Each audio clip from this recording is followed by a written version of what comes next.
Let's start with wildlife diversity. Wildlife includes animals and birds. Diversity means differences. So let's start with the wildlife differences of India. India has a rich biodiversity and is home to around 1.6 million or nearly 8% of all the species of flora, plants and fauna animals found in the world. India is also home to over 81,251 species of animals. This includes birds, insects, and other land and water animals. Because of these reasons, India is one of the 12 mega biodiversity countries of the world. India is the only country to have both lions and tigers in its forest. India is one of the few countries that have a habitat to support large land animals like the elephant.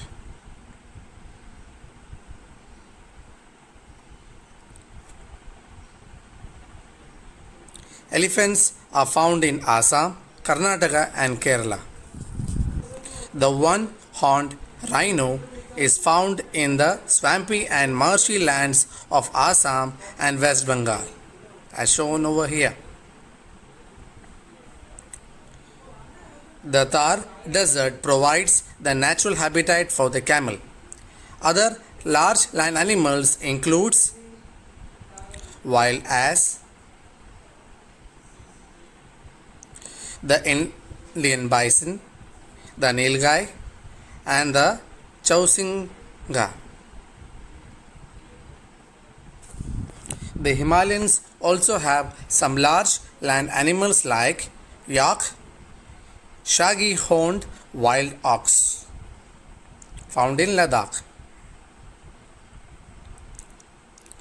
Other animals here including the Tibetan antelope, the bharal, the wild sheep, and the Tibetan wild ass.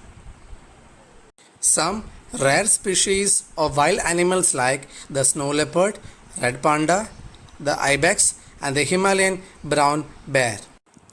The wildlife in Indian rivers, lakes, and the coastal areas is equally rich with the wide varieties of species of reptiles like crocodiles, gharials, water snakes, and turtles. India has a wide varieties of colorful birds. The birds that inhabit the forest and wetlands of India are peacocks, pheasants, ducks, parakeets, cranes, and pigeons. Different types of migratory birds come to India during winter season.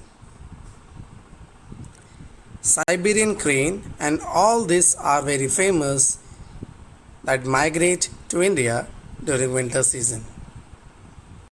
Insects help in the pollination of flowers, crops and fruit trees. For we can say that there is a chain of each and every habitat of each and every animals. If one of these animals are disturbed, then it completely disbalances the ecosystem. So we can say that all the existence of these animals and wildlife is very much necessary to maintain a perfect ecosystem. When the utilization of natural resources is not regulated, ecological imbalance can result. For example, because of the indiscriminate cutting of trees and killing of animals by human beings, some plants and animals are almost extincted today. Extincted means vanishing. Dodo is an example of a species of bird that is completely extincted due to the extensive hunting. Plants like cowhide tree in New Zealand is also extincted because of deforestation. Tigers were found throughout India during last centuries. Tigers were seen in the forest of Idar, Ambaji and Danta. Today, tigers are completely extincted from Gujarat forest areas. Cheetah is also becoming extincted from Indian forest. Many bird species which were very easily seen in Indian forest are now hardly seen. Some of them like vulture, duck with pink throat, cranes and owls are on verge of extinction. They are now slowly and gradually vanishing from the environment. Chilanthro bird, once widespread in Arunachal of northeast, is not seen so easily. There is a danger of survival to the alligators of the freshwaters of rivers and Ganga River dolphin. So slowly gradually these creatures are also becoming extincted. Now let's talk about the reasons for the destruction of wildlife. Human interferences, that means human want land to construct factories, companies, cities, dam, and all for this they are clearing the grassland and watershed that are homes to many wildlife. So this is the first reason by which there we can see a destruction of wildlife. So here the homes of the wildlife is being destroyed because of the human activities. Second point. So here we can see that forests are destroyed due to human activities. Because of this, there is an imbalance in the ecosystem that ultimately affects number of wild animals. Third, hunting of animals and killing of animals for the humans' greed. Animals are killed for their skin. Skin is also known as hides, bones, horns, and nails, flesh, and they are exported to various countries. So killing animals is like a commercial business for the human being.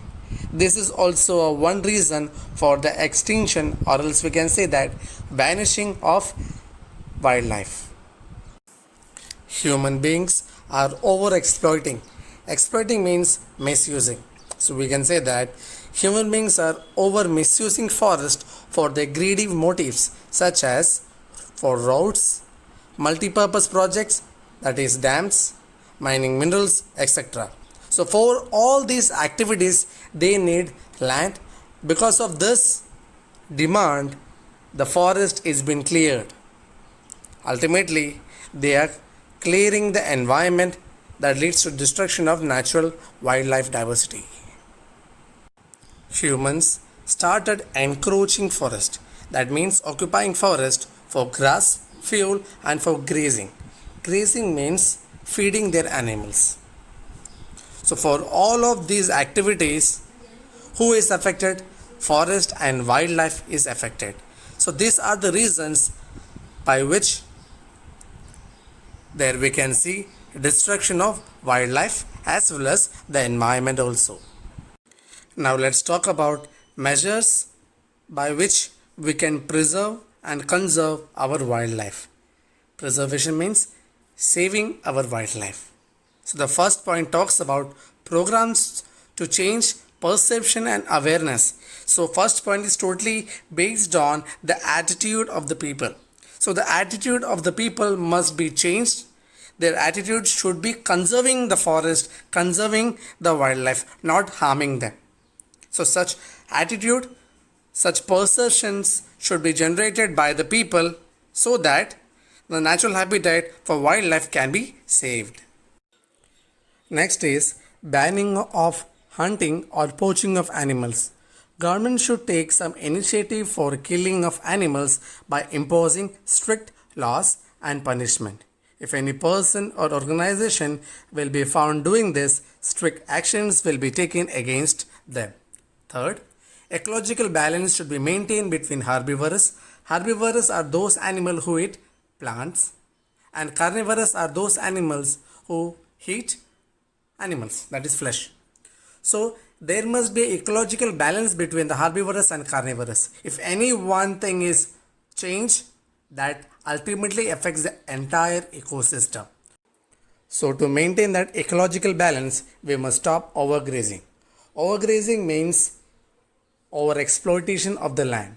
How this is happening? Because when the cattle they feed on grass, when they eat that grass, they just pull out the grass from its roots. So that leads to what? Destruction of the land. So such overgrazing must be stopped, and also to protect forest resources. So by these activities, we can maintain that balance in the ecosystem.